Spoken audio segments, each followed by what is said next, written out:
Yo les amis, j'espère que vous allez tous très bien. Très content de vous retrouver dans cette nouvelle vidéo.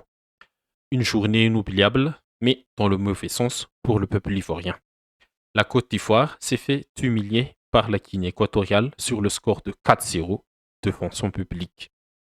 Les chances de qualification pour les huitièmes sont nulles, même avec le système du meilleur troisième, parce que pour le moment, non pas pour le moment, mais les Ivoiriens, ils ont 3 points et un goal à virage négatif.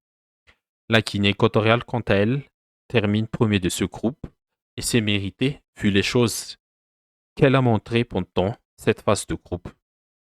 Et pour la Côte d'Ivoire, le rêve s'arrête, beaucoup de choses seront remises en question, que ce soit au niveau de la fédération, que ce soit au niveau de l'équipe. Et pour analyser et décortiquer ce qui s'est passé, au menu comme d'habitude, les compos des deux équipes, les causes à effet, mes tops et flops plus mon MVP et la note du match. Les compos des équipes. La Guinée a été alignée en 4-4-1-1/4-4-2, un système assez défensif avec Oono dans les cages, Ndang à gauche, Koko et Orozco l'axe central de la défense et Akapo le latéral droit. Pour la ligne de 4 au milieu, Miranda était à gauche, Picoro et Gane le double pivot et Ebou Salvatore le milieu droit. Et en soutien d'Ensoué en attaque, le joueur de Monza en Italie, Pépin Machine.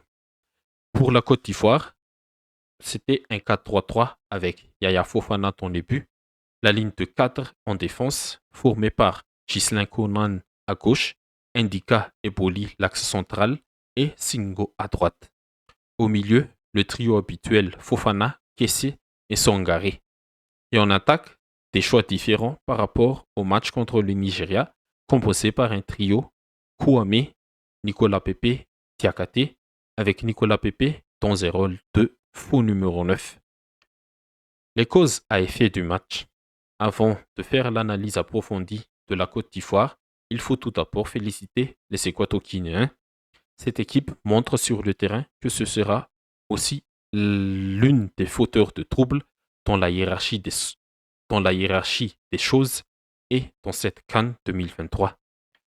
Ils ont pris 7 points sur les 9 possibles sur cette phase de groupe et ils ont montré ils n'ont pas démérité ces 7 points car ils ont tenu tête à la Nigeria un partout en prenant confiance contre son voisin, la Guinée-Bissau, et en donnant cette leçon d'efficacité, de méchanceté dans les deux surfaces aux Ivoiriens. Les coéquipiers d'Ensoué n'ont pas dominé ce match, certes, ils n'ont pas eu la possession, ils ont même encaissé plus de tirs, ils ont frappé 10 fois et en ont encaissé 22, mais sur les occasions dangereuses, les Équato-Guinéens en ont cadré 7 dans les 4 buts. Cela montre la vraie force de cette équipe, cette efficacité en attaque et en défense. Et les 4 buts marqués sont tous magnifiques. Le premier but avec la percée du latéral droit Akapo, qui est rentré facilement dans la surface de réparation de la Côte d'Ivoire avant de faire la passe décisive pour Nsoué. Le deuxième but, un magnifique coup franc frappé par Pablo Canet. Et le troisième but, encore l'infatigable Nsoué, qui est déjà à 5 buts sur cette canne. Et le quatrième but, inscrit par Yannick Bouila en fin de match, pour sceller définitivement cette grosse victoire contre le pays hôte. Ces buts sont tous mérités, mais il y a aussi la part de responsabilité des Ivoiriens. Du coup, pour la Côte d'Ivoire, la première chose à dire, c'est le choix du 11 de Jean-Louis Gasset.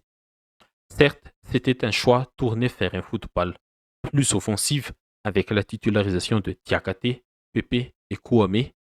Et par rapport au match contre le Nigeria, ils ont quand même montré plus de choses dans les combinaisons, les actions de but, les actions pour créer des buts, pour marquer des buts. Mais je pense que face au bloc défensif bas de la Guinée équatoriale, il fallait quand même un point de fixation en attaque pour plus libérer les ailiers et les latérales sur les côtés. Nicolas Pepe, dans ce rôle de faux numéro 9, n'a pas vraiment marché pour moi parce qu'avec ses milieux, il n'allait pas chercher le ballon. Et du coup, sur certaines séquences, la défense ivoirienne balançait directement le ballon vers les attaquants. Du coup, le point de liaison entre la défense et le milieu n'existait pas quand les Salangues nationales, les Équatoguinéens, sont montés un peu plus dans le pressing. Mais ils ont réussi quand même à se procurer beaucoup d'occasions, notamment en deuxième mi-temps. Et c'est là que le deuxième point entre en jeu, l'efficacité dans la surface adverse. En se créant ces multitudes d'occasions, la Côte d'Ivoire a eu beaucoup d'opportunités pour revenir dans le match. Ils ont réussi à marquer 2 buts. Le premier, qui intervient juste avant la pause par l'intermédiaire de Sangaré, et le deuxième sur le but de Crasso lorsque l'équipe était encore menée 1-0. Mais les 2 buts ont été refusés pour hors-jeu des 2 buteurs et le Baraka n'était pas aussi du côté de la Côte d'Ivoire ce soir. Mais au-delà de tout ça, ils ont eu l'opportunité d'égaliser et de passer devant. Les 2 plus grosses occasions qui illustrent cette inefficacité ivoirienne, c'était celle de Sangaré et de Kwame. Pour Sangaré, il a trop mis son cœur dans la frappe, alors qu'avec un peu de lucidité, un plat du pied aurait été la meilleure solution et aurait mis en difficulté le gardien guinéen. Et pour Kwame, c'était la plus importante, ce face-à-face raté contre Oono, parce que si ça aurait été un but, la physionomie du match aurait complètement changé et la pression du côté de la Côte d'Ivoire serait atténuée. Et le comble dans tout ça, c'est qu'après cette action ratée de Kwame, les Ivoiriens encaissent le deuxième but et puis le troisième juste après l'engagement. Et c'est là le dernier point, c'est la défense. Sur les 4 buts encaissés, 3 buts sont des erreurs défensives très évitables, vu que le deuxième, c'est un super coup franc bien frappé par Canet. Mais le premier, où, face à un marais de maillot blanc, Akapo s'est infiltré comme un virus dans la défense ivoirienne. Fofana, Kessé, Kouame, Konan étaient tous spectateurs. C'était sur le côté gauche ivoirien, ce qui veut dire sur le côté droit euh, de la Guinée équatoriale. Tous étaient spectateurs. Sur le troisième but, c'est pas très professionnel aussi.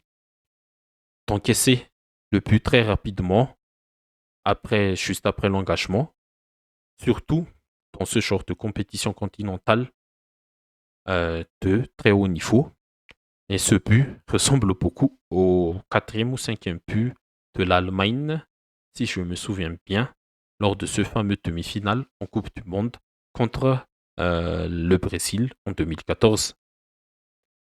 Parce que le Brésil, il vient d'encaisser le troisième ou le quatrième but et sur l'engagement, tac, tac, impressionnellement, et c'était déjà un autre but.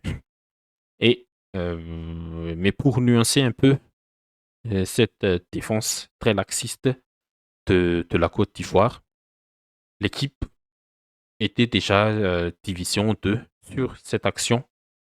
C'était déjà un mode tout pour l'attaque, mais le long ballon, je ne me souviens plus qui a balancé le ballon loin devant, a été bien négocié par la défense de la Guinée équatoriale et en une, deux passes, un souhait a pu inscrire son doublé. Et pour le quatrième, le quatrième but, le gardien Yaya Fofana pouvait mieux faire sur le tir de Luis Assoué. Le gardien ivoirien a boxé le ballon dans la zone la plus dangereuse, c'est-à-dire dans l'axe de sa surface.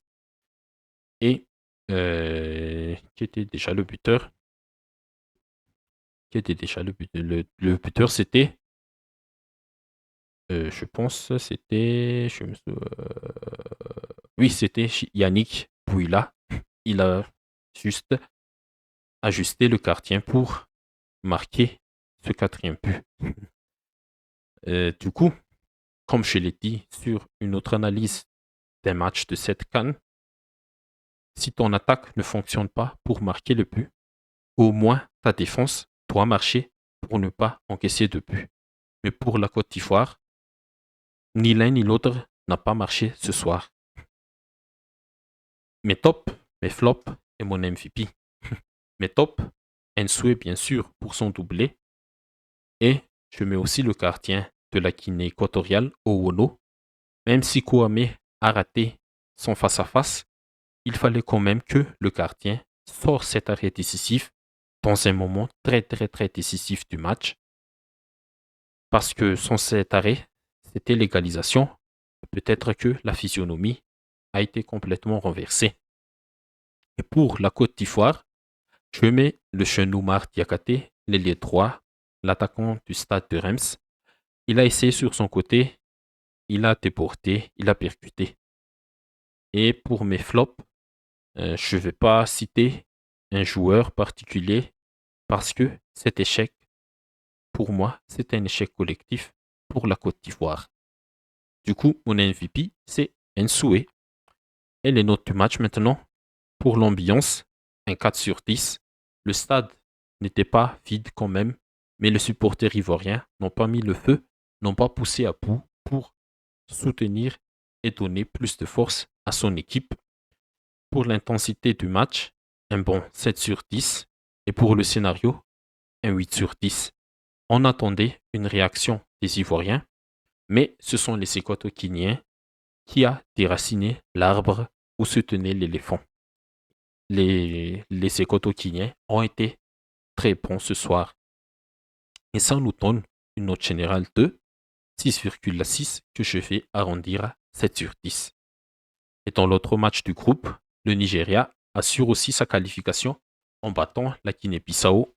La bande à Victor Osimhen a fait le strict minimum 1-0 sur un but contre son camp de Sangaté, le défenseur de la Guinée-Bissau. Du coup, dans ce groupe, la Guinée équatoriale termine premier avec 7 points, tout comme le Nigeria, mais c'est sur le goal average que les deux équipes se sont départagées. Et la Côte d'Ivoire termine troisième avec 3 points et un Shea très négatif. Pas très négatif, mais négatif, -2. Et la Guinée-Bissau termine avec 0 points. Ok les amis, c'est tout pour la vidéo. N'hésitez pas à liker, à commenter, à partager. Et abonnez-vous surtout si vous ne l'êtes pas encore pour soutenir la chaîne et la page. Et merci à vous tous et à la prochaine.